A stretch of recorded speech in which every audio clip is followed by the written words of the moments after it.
So this is Danny Subject, and I'm sitting down with Yannick, better known by his stage name Yiz Paris, one of Mississauga's emerging rap and hip-hop artists. Hey Danny, how you doing? Good, how are you? I'm good.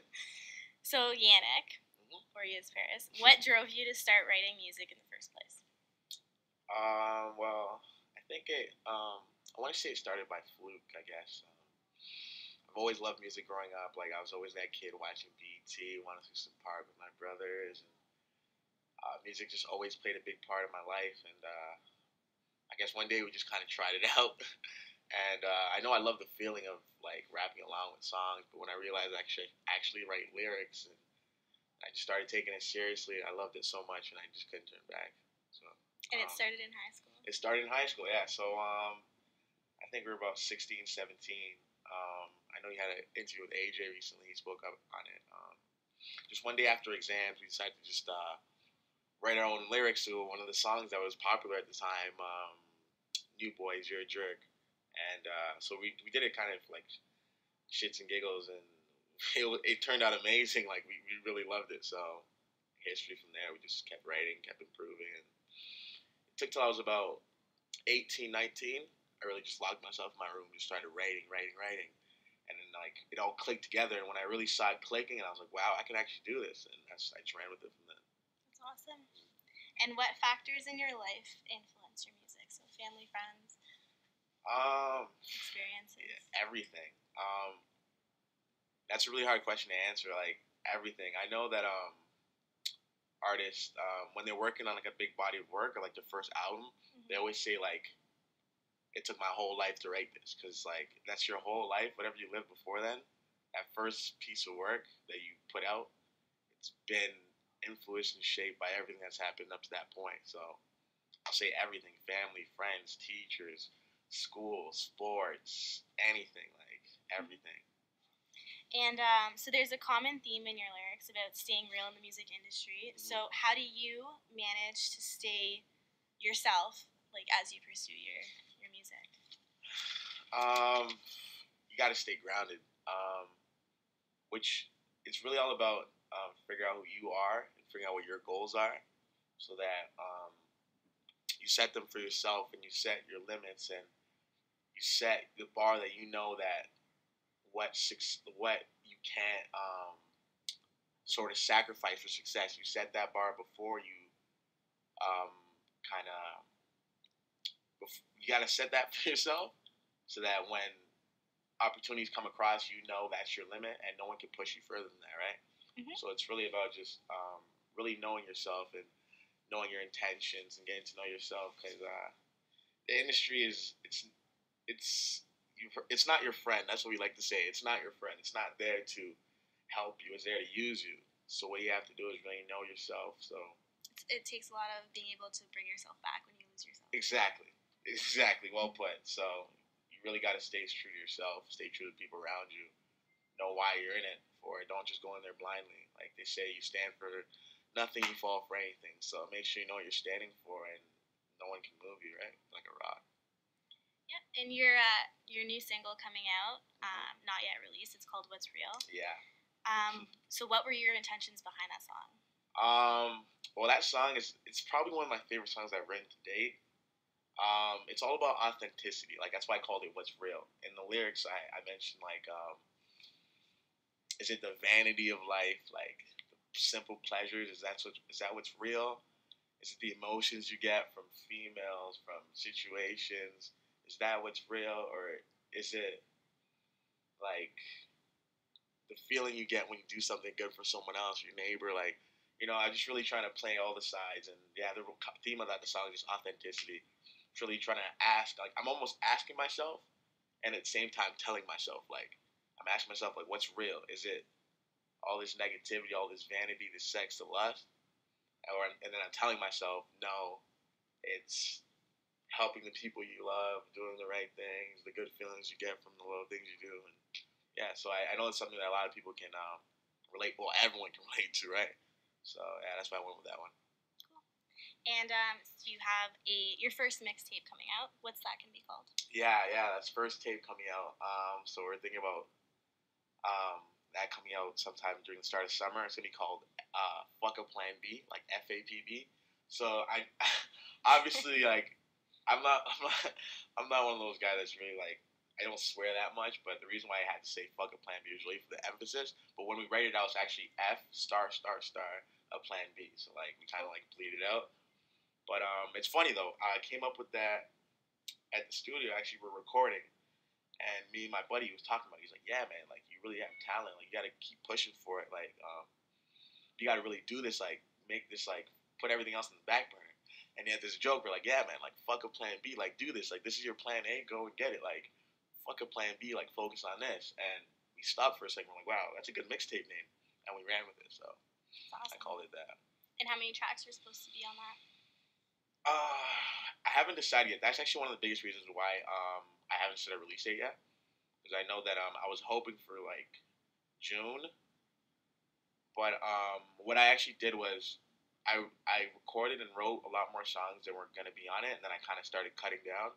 So right now I'm thinking either 13 or 11. So I think I'm gonna try and like pick the best songs, but it's like if I have 13 good songs or 15 good songs, it'll be 15 songs. So and really, will you be featuring a lot of other artists? I do have a lot of good features. I have AJ obviously from Mississauga. I have Audrey, amazing singer. She just did a project with Devin Tracy, so they had a single on there, which was amazing. Who else do I have on there? We have Sam Rich, another Mississauga artist. I'm really excited to really release a song with him because I really he's an amazing artist and he really deserves more spotlight. So I really hope our song does well. Also, that's pretty much all that's set in stone for now. Just that because we haven't picked the best songs yet. I have like more people featured, but I don't know which ones are gonna make the mixtape. But yeah, those ones are set in stone, and obviously we have the executive producer being Alter Ego, a guy named Ahmet Alter Ego. He's signed to DJ Khaled actually, so it's a really good opportunity. Cool. He signed to DJ Khaled, so he did most of the beats on there, and when the whole project is done, where he just kind of go over it, make sure everything's good there. And he's actually in Miami right now with DJ Khaled. And one of the big surprises that not a lot of people know yet, and this is an exclusive right now for you, Danny, is we're actually having the whole mixtape hosted by Loud Luxury, which is I don't know if some of you guys are familiar. It's an EDM group with my close buddy Andrew Fedek. They're doing a lot. Yeah, they're doing a lot of big things right now. They're doing. They've been doing like Digital Dreams after parties, opening for people, opening for Nero. Like they're doing a lot of big things. So it's gonna be awesome too because you got an EDM group hosting a rap mixtape. So you see where it gets creative. So are you like with the release of the mixtape? Are you gonna be performing a lot more? Like, are you gonna go on a mini tour? I'd hope so. Fingers crossed. It really goes on how the response to the mixtape goes. If I get that response that I'm hoping I get, then that will definitely be the next step is going on a little college tour. Me and Angel were talking about it already. Thinking about going on a little college tour next year. But that just all depends on how it really does, like how many people really enjoy the music. But we're excited. Yeah, definitely gonna do a lot of shows though after that in Toronto local before we think about the tour. So right after that drops, I'm gonna have a lot more music to perform. And I'm excited for that for sure. It's gonna be awesome. So other than like I heard What's Real, that's the song that's coming out soon. But other than that song, what other messages are you going to be portraying in your new mixtape, like themes? That's actually a great question. I'm glad you asked. So one of the themes is authenticity, but one of the major themes that me and AJ, I always reference AJ because that's my running mate right there. Like we're on the same team, we both have the same mindset.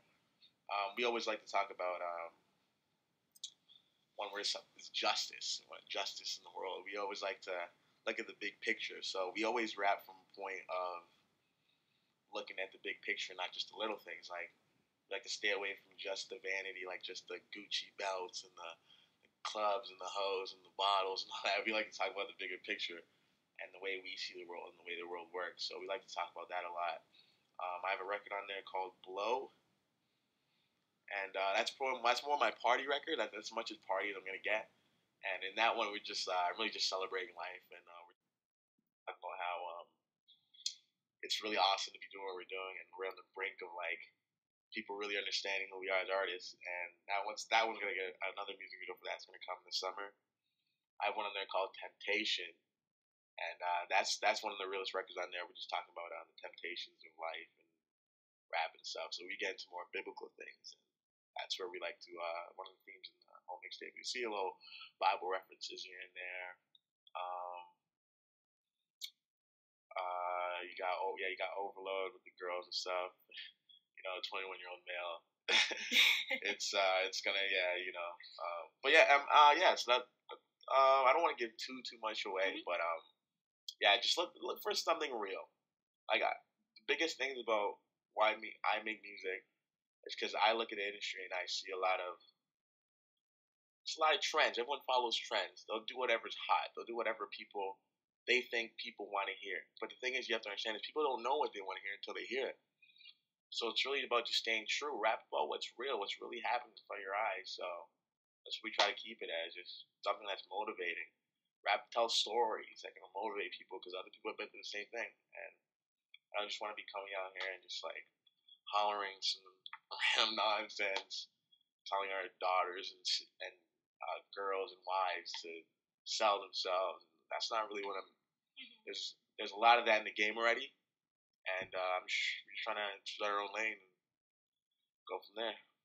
So speaking of the biblical references, so obviously then religion would have been a factor influencing your music. So how has it definitely influenced your music? I'd say a lot just because it's influenced who I am as a person. So whatever I write, that's where it stems from because I like to keep it authentic. So it's really just like I said, like I don't like to really mention like girls in this kid. I do have one joint called Get Up. My Get Up joint is I actually did write that 2 years ago, but I wrote that in sort of the mindset of me telling a story. So I told it I didn't want to. If I'm going to tell a story, I'm going to tell it like full out. I'm not going to leave things out. So there'll be vulgar words in there. But when it comes to me just rapping, you won't ever hear me using a girl, calling girl as a bitch and stuff like that. Because I just think because of religion and stuff like that, I really don't want to be putting down other people, other genders and stuff like that. And it gets a lot deeper than that. But all I can really say is that when I look at the world, I see a lot of evil, a lot of wrongdoing. So religion really helps me really get that tunnel vision, so I can really cut out all these negative influences and look at what's right and what's righteous in my eyes. And that's just really what comes out of my music. So I mean, I could spend hours talking about all the little things I believe in, but honestly, just listen to the music and you'll get it. And I'd say one of the biggest challenges for emerging artists would be finding their voice and finding like what's unique about their music. Would you say that you found that, or are you still working on it? Maybe with your new mixtape coming out, that's kind of getting there. See that's definitely one of the biggest hurdles as any type of artist is finding your own voice. Obviously, I'm still working at it. I have been, like I said, we started about 17, but I've been taking it serious for maybe 3 years by now. So thing is, I've done 3 years with a lot of practice, writing every night. So I am getting better at finding my own voice. I'm really starting to find myself in the mic. I think that's one of the hardest things to do because back in the day when we first started, we'd be those guys freestyling in the car, freestyling at parties, and people like, oh, that's awesome. But then we actually get in the studio and you have a mic and you're writing to your own beats and you're not just covering songs. It's a whole new ballpark. So that's really where finding your voice comes into play. And that's what we're working on. That's why we are booking more studio time, and me and AJ are really taking it seriously. As we see our spot, we see a spot for us in the games. We're just trying to find out exactly where it is, find our voice, and run with it. But yeah, we're just still trying to find our voice. Well on our way though.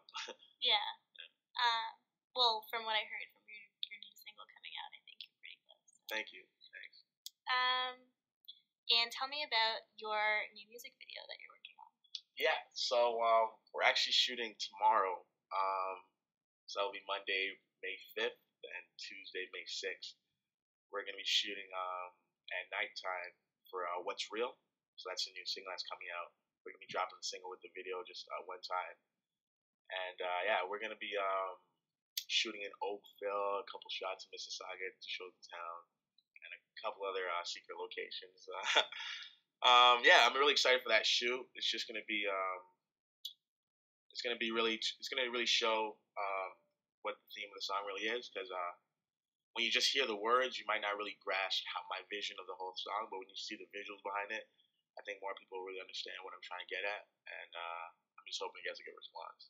Cool. Yeah. By the way, that's going to be shot by a couple guys that actually are from Mississauga and Oakville. One of the guys went to Loyola, my high school, Adam Pedersen, and then two other guys that go to Sheridan College for media.